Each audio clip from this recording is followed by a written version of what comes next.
భగవంతుణ్ణి పొందలేమని మనం అనుకునేలా సాతాను మాయ చేస్తుంది. కాబట్టి స్వర్గరాజ్యంలోకి మీరు ప్రవేశించలేరని ఎన్నడూ అనకండి.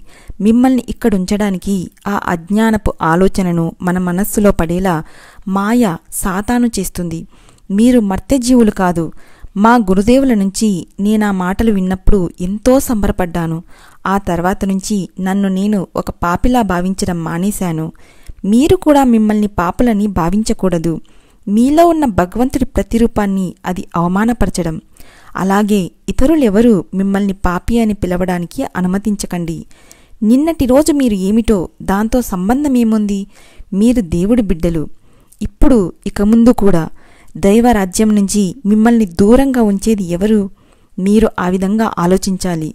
కానీ మీరు ఆయన్ని శాస్త్రబద్ధంగా పొందడానికి ప్రయత్నించాలి. భగవంతుడొక్కడే సత్యమని మీరు తెలుసుకునే వరకు, భగవంతుడు నిజమయ్యే వరకు ధ్యానంలో మీరు ప్రయత్నం చేయడమే మతాన్ని శాస్త్రీయం చేయడం.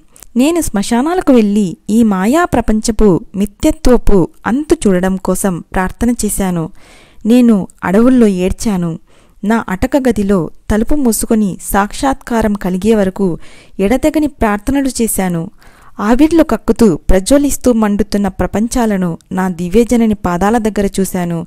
జగన్మాత దివ్యజ్ఞాన కాంతిలో నా మర్త్యత్వమంతా కరిగిపోయింది. Thank you.